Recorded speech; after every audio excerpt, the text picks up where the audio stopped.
একটা এমন শক্তিশালী হাতিয়ার যেটা বানাতে বিশ্বের 1 ডজনের বেশি শক্তিশালী দেশ লেগেছিল, কিন্তু কেউই এতে সাফল্য পায় না।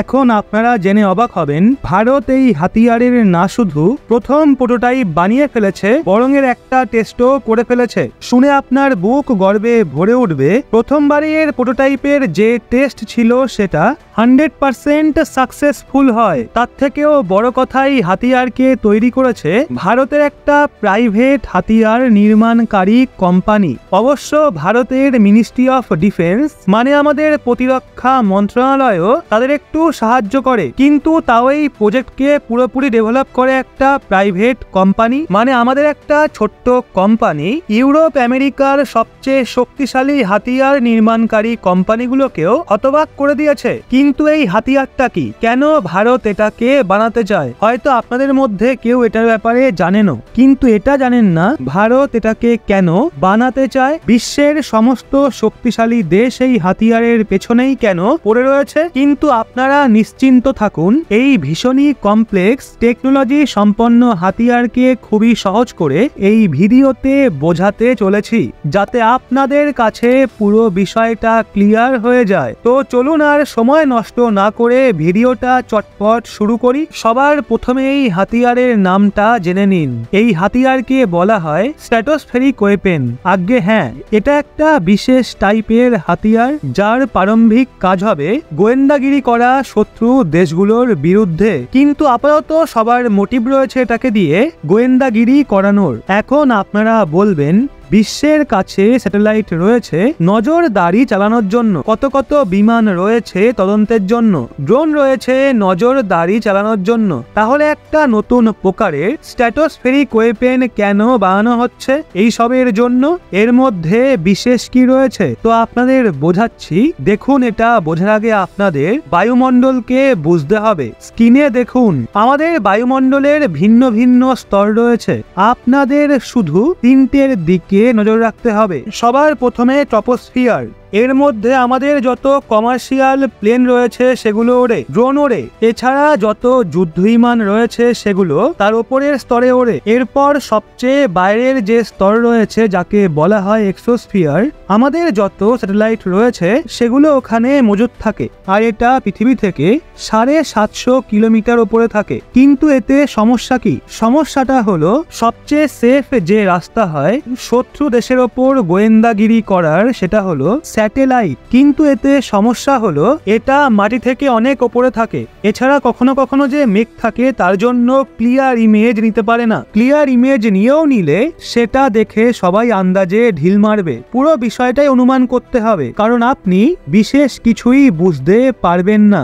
এর জন্য যখনই কোথাকার স্যাটেলাইট ইমেজ আসে, কোনো বিষয় নিয়ে সন্দেহ হয়, তেমন সিচুয়েশনে এলাকার কাছে ড্রোন উড়ানো হয়। যে সমস্ত নজরদারি চালানো বিমান থাকে সেগুলো ওড়াতে হয়, যাতে উপযুক্ত ইনফরমেশন হাতে আসে। কিন্তু এতে তো ডবল সমস্যা রয়েছে। সমস্যা হলো, এই যে সমস্ত ড্রোন রয়েছে, নজরদারি চালানো বিমান রয়েছে, সেগুলো ট্রপোস্ফিয়ারে ওড়ে। ওই অঞ্চলে এগুলো খুবই সহজে শত্রুর র্যাডারে ধরা পড়তে পারে। শত্রুপক্ষের ডিফেন্স সিস্টেম সেটাকে ট্র্যাক করে ইজিলি ধ্বংস করতে পারে। এই কারণেই বহুবার আপনার কাছে পৃথিবীর বেস্ট স্যাটেলাইট, বেস্ট গোয়েন্দাগিরি করা প্লেন এবং ড্রোন থাকা সত্ত্বেও আপনার শত্রু বেঁচে যায়, বা আপনার শত্রুর রণনীতি জানা থাকে না। এই সমস্যাটারই সমাধান করে স্ট্র্যাটোস্ফিয়ার। আসলে বায়ুমণ্ডলের সবচেয়ে বাইরের স্তর হয় এক্সোস্ফিয়ার, আর সবচেয়ে নিম্ন স্তর হয়ে থাকে ট্রপোস্ফিয়ার। ওই দুটোর মাঝে এটা থাকে,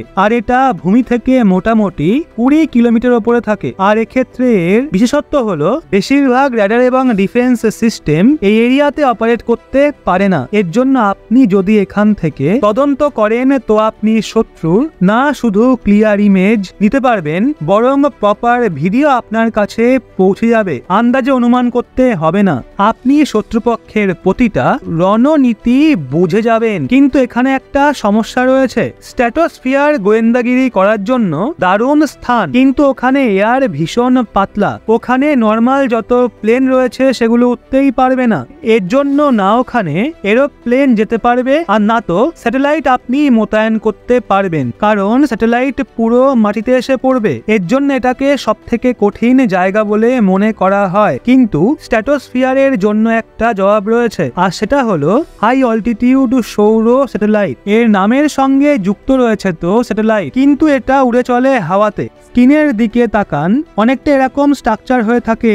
এতে গোয়েন্দাগিরি করার উপকরণ লাগানো থাকে, অনেক লম্বা উইং স্প্যান থাকে, আর এর ওজন অনেক কম রাখা হয়। আপনি চাইলে এটাকে রিমোট দিয়ে কন্ট্রোল করতে পারবেন, কেউ এটায় বসে কন্ট্রোল করতে পারবে না। এটুকুই নয়, এতে কোনো ধরনের জ্বালানি থাকে না, এটা পিওরলি সৌর শক্তিতে চলে। এর জন্য আপনি এটাকে অনেক দিন ইজিলি ওড়াতে পারবেন। এটা শত্রুদের ওপর নজরদারি চালাবে, আর শত্রুরা সেটা টেরও পাবে না। এর জন্যই হাতিয়ারকে সব থেকে লিথাল বলে মনে করা হয়, কারণ যদি এটা আপনার কাছে চলে আসে তাহলে আপনি শত্রুর রণনীতি, শত্রুদের দেশে কি কি চলছে সেগুলো সব সঠিকভাবে জানতে পারবেন। তার থেকেও বড় কথা, এটা অনেক সস্তায় তৈরি হয়ে যায়। যদি আপনি স্যাটেলাইট লঞ্চ করেন মহাকাশে, তো আগে সেটাকে বানাতে কয়েকশো মিলিয়ন ডলার লেগে যায়, তারপর সেটাকে মহাকাশে পাঠাতে আরো কয়েকশো মিলিয়ন ডলার লাগে। সব মিলিয়ে দেখলে বিলিয়ন ডলার খরচ হয়ে যায়। ওদিকে